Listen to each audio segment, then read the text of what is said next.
श्रीमद् भगवद गीता कोई साधारण ग्रंथ नहीं, बल्कि स्वयं भगवान की वह दिव्य वाणी है जो मानवता को धर्म, कर्म और जीवन का मूल सत्य सिखाती है। उसकी महिमा अनंत है। देवताओं से लेकर ऋषियों तक कोई भी उसकी वास्तविक महत्ता का पूर्ण वर्णन नहीं कर सकता। गीता को सभी शास्त्रों का सार कहा गया है। जो गीता को समझ लेता है वह जीवन के हर सत्य को समझ लेता है। भगवान स्वयं कहते हैं, मैं गीता में वास करता हूँ। गीता ही मेरा श्रेष्ठ धाम है। आज के समय में 700 श्लोक और 18 अध्याय सभी के लिए पढ़ पाना आसान नहीं, इसलिए इस विशेष वीडियो में हम भगवद गीता के 201 मुख्य विचारों को सरल भाषा में समझेंगे। ऐसे विचार जिन्हें सुनकर गीता का मूल संदेश हृदय में उतर जाता है। हर रात सोने से पहले इन विचारों को सुनने का संकल्प लें। तो आइए आरंभ करते हैं। भगवान श्री कृष्ण कहते हैं, मनुष्य को सदैव बुराई से दूर रहना चाहिए, क्योंकि कर्म का फल कभी खोता नहीं। जैसे बछड़ा सैकड़ों गायों में भी अपनी मां को ढूंढ लेता है, वैसे ही कर्म का फल मनुष्य को ढूंढ ही लेता है। किसी भी जीव को कष्ट देना भगवान को कष्ट देने जैसा है, क्योंकि ईश्वर हर हृदय में मौजूद हैं। जन्म और मृत्यु प्रकृति का अटल नियम है। जैसे पुराने कपड़े त्याग कर नए वस्त्र पहन लिए जाते हैं, वैसे ही आत्मा शरीर बदलती रहती है।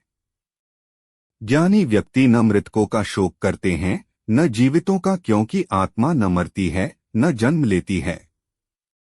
सुख दुख मौसमों की तरह आते जाते रहते हैं, इसलिए मन को स्थिर रखना ही वास्तविक ज्ञान है।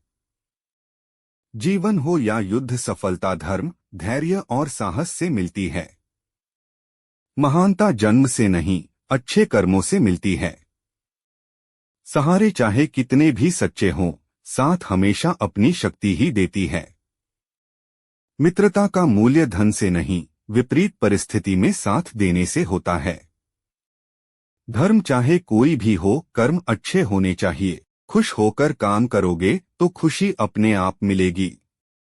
जैसा आप दूसरों के लिए सोचते हो, वैसा ही जीवन आपको वापस देता है। यह प्रकृति का नियम है। कर्मयोग का रहस्य कृष्ण अर्जुन से कहते हैं, कर्म करना ही मनुष्य का धर्म है। परिणाम की चिंता किए बिना कर्तव्य निभाने वाला व्यक्ति कभी असफल नहीं होता। अपने हर कर्म को ईश्वर को समर्पित कर दो, तुम्हारा मार्ग स्वतः साफ होता चला जाएगा। इस संसार में जो तुम्हारे पास है वह कल किसी और का था। जो आज तुम्हारे पास है वह भी एक दिन किसी और का होगा, इसलिए आसक्ति छोड़ दो। कोई साथ न दे तो चिंता मत करो। भगवान से बड़ा साथी कोई नहीं। विश्वास के बिना कोई भी संबंध स्थिर नहीं रहता। जो लक्ष्य में पूरी तरह डूब जाता है वह अवश्य सफल होता है। मन चंचल है, वायु की तरह, लेकिन जिसने मन पर नियंत्रण पा लिया वह संसार पर विजय पा लेता है। मन, क्रोध और अहंकार। क्रोध मनुष्य को नीचे की ओर ले जाता है। शांत रहने वाला ही वास्तविक विजेता है। अच्छे लोगों को कठिनाइयों का सामना अधिक करना पड़ता है, जैसे फलदार वृक्ष पर ही पत्थर चलते हैं। सच्चा धन सत्य से कमाया गया धन है। चुप रहने से बड़ा उत्तर कोई नहीं, और माफ कर देने से बड़ी सजा भी कोई नहीं। कठिन समय ही मनुष्य को मजबूत बनाता है। समझदार व्यक्ति दूसरों की अच्छाइयों से सीखता है, उनकी नकल या ईर्ष्या नहीं करता। संबंध बड़ी बड़ी बातों से नहीं, बल्कि छोटे छोटे भावों से बनते हैं। धर्म, स्थिरता और शांति। जिसने इंद्रियों पर विजय पा ली वही वास्तव में स्थिर बुद्धि होता है। समुद्र की तरह स्थिर रहो, न सुख से उफनना न दुख से डगमगाना। मोह दुख का मूल कारण है। जितना ज्यादा मोह उतना अधिक कष्ट। पछतावा अतीत नहीं बदल सकता और चिंता भविष्य नहीं संवार सकती। इसलिए वर्तमान में जियो। जहां सम्मान न हो वहां जाना भी नहीं चाहिए। संस्कारहीनता किसी भी वंश को कमजोर बना देती है। मधुर वाणी हर परिस्थिति सुधार देती है। श्रेष्ठ पुरुष जैसा आचरण करता है, समाज उसका अनुसरण करता है। इसलिए हर सज्जन को आदर्श होना चाहिए। आस्था और भक्ति का सार बिना ईश्वर में विश्वास वाला व्यक्ति सुख शांति का अनुभव नहीं कर सकता। भगवान कहते हैं, जो सुख दुख मान अपमान में समान रहता है वह मुझे अत्यंत प्रिय है। संसार माया है, लेकिन उसका आधार भगवान ही हैं। प्रेम में माफी होती है, अहंकार में दूरी। अच्छे कर्म के बाद भी लोग बुराइयां ही याद रखते हैं, इसलिए लोगों की बातों की परवाह मत करो। धर्म की रक्षा और अवतार का रहस्य कृष्ण अर्जुन से कहते हैं, तुम और मैं कई जन्म ले चुके हैं, फर्क सिर्फ इतना है कि तुम्हें याद नहीं और मुझे याद है। मैं अजन्मा हूँ, अविनाशी हूँ, लेकिन धर्म की स्थापना के लिए अवतार लेता हूँ। जब भी संसार में अधर्म बढ़ता है तब मैं नए रूप में प्रकट होता हूँ।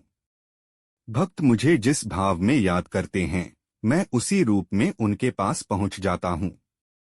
देवताओं की पूजा से त्वरित फल मिलता है, लेकिन मेरी भक्ति का फल धीरे धीरे मिलता है, फिर भी वह फल जीवन का सर्वोच्च फल होता है।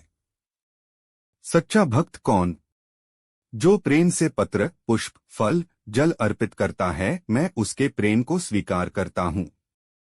जो भी करो खाना, दान, तप, यज्ञ सब मुझे समर्पित कर दो, मैं तुम्हें मुक्त कर दूंगा। मैं किसी को न प्रिय मानता हूँ न अप्रिय, लेकिन मेरे भक्त मेरे हृदय में रहते हैं। यदि कोई दुराचारी भी सच्चे भाव से मेरे शरण में आता है तो वह तुरंत पवित्र हो जाता है।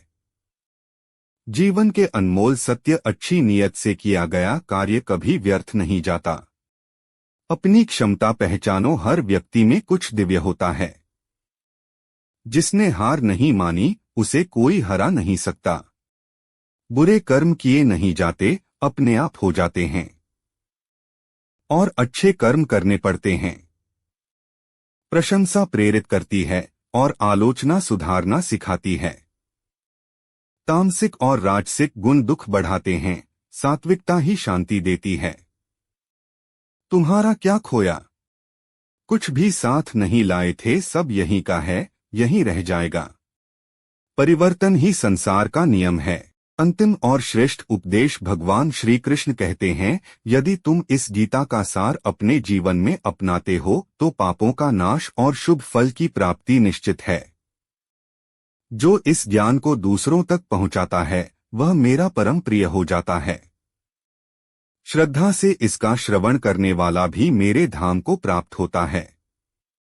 यदि आपको यह दिव्य विचार पसंद आए हों तो कमेंट में लिखें, जय श्री राधे कृष्ण, और ऐसी ही प्रेरणादायक शिक्षाएं सुनने के लिए हमारे चैनल को अवश्य सब्सक्राइब करें। जय श्री राधे कृष्ण।